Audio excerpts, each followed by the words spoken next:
Robby here, Dodgy Garage, mobile DPF cleaning. This is a Range Rover Sport, Range Rover Sport, and this vehicle came to me last week for a DPF cleaning, and after 5 days the customer says that the DPF has blocked up again.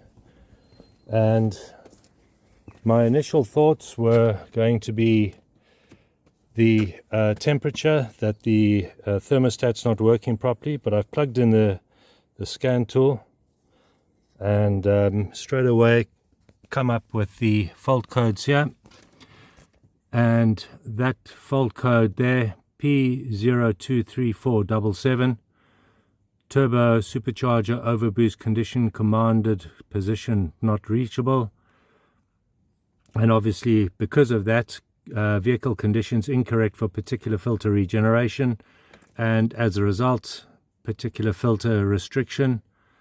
So let me show you what the problem is. So we go to the bonnet, we've opened the bonnet, and you just take off this pipe here as I've just opened it up, and you look inside the throttle body and you can see it's open, and when you press it down it clicks shut like that and it doesn't open again, and that is the problem. That obviously closes the air inlet, and then when you put your foot down and the turbo kicks in, it's now blowing against a blocked butterfly valve there, and if you press the top it opens again. So what I'm going to do is a quick fix, which is to rub down the edge of this valve over here and see if we can get it working smoothly. In addition to that, I'll be getting underneath again and just clearing out the DPF again. And I was very surprised to hear that this vehicle had blocked up again, because last week when it cleared very well. So I'll show you what it looks like when I've cleared that, cleared the end or stripped the edge of this valve. I'll show you what it looks like, or what it should look like. Okay, so I've scratched off, you can see the end of the butterfly valve there. I've scratched off and scraped off a whole lot of plastic. So now when you push it down and you let go, it's working freely. I hope that's in focus. You know, you've got to be a bit of a chameleon here. You've got to watch the screen and also watch what you're doing. So that's okay. So I'm going to put that back together again. Okay, and then that's closed up that again, and now the next thing is to go underneath the vehicle here on the passenger side, and we get underneath here, and where are we again? Oh yeah, here. Let me just have a look. Okay, so this is the pipe here. We've got to go onto that one there, unhook him quick. In fact, I'm going to do him over there. So where I went in the last time, unhook him here, put in the chemicals, and start her up, and give her a good cleaning. Okay, so we've got the black pipe connected up there, straight up to the DPF.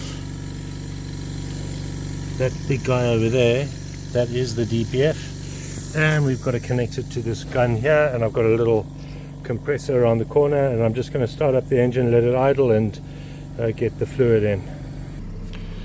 Okay, so the information that I have brought up here, this particular guy is not giving us a reading.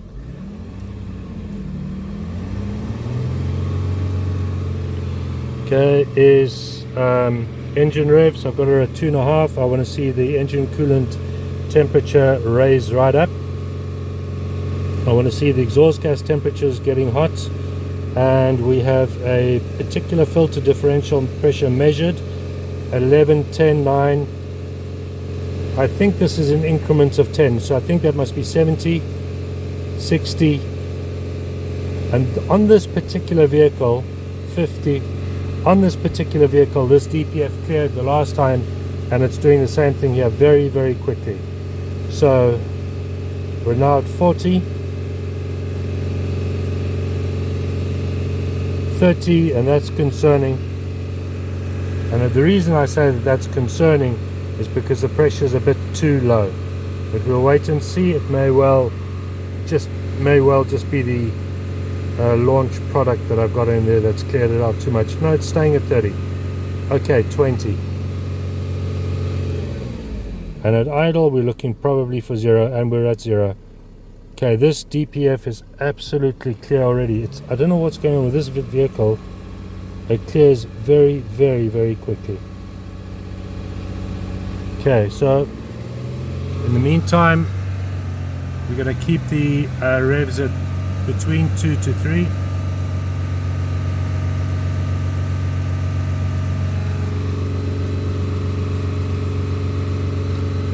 And watch those exhaust gas temperatures. And the main thing I'm waiting for here is the engine coolant temperature to raise up. 2 in there, I think so. Okay, so after a little bit of revving, we have now got the engine coolant temperature at 97 degrees, as you can see here. And that was my first port of call. I was thinking that the engine coolant wasn't getting hot, and so that was stopping regeneration. But then obviously I found that it wasn't that, it was the throttle body that was being stuck, which I've already cleared. In addition to that, because the warning is still on, okay, the vehicle is still in limp mode, the exhaust gas temperatures are not raising, and that's because the vehicle has switched off any regeneration. So now I'm going to go through the process of clearing those fault codes, read fault codes. Let's have a look. Yo, and this engine sounds nice. Oh my word, it sounds nice. Okay, so we've cleared all the fault codes just like that. Magic. No DTCs. We go there, read fault codes, again no DTCs, and the management light is gone, the warnings are gone. This is a magic tool. Okay, so go back to data stream, going to bring up the engine revs again, and what we're going to be bringing up is those exhaust gas temperatures. I'm just going to go all the way back to the front page here and press clear DTCs, because this is the magic machine and it fixes all problems. And then for now, that's it. I do believe we're done here, and the next step is for John here to get a new throttle body, which he will do in time because he's been given a bit of time. Let's just wait for this to clear. We're all good, no more DTCs. Oh, this last one here, and I've seen this a couple of times, quiescent relay box component internal failure, whatever that is. Either way, that's it. See you in the next one.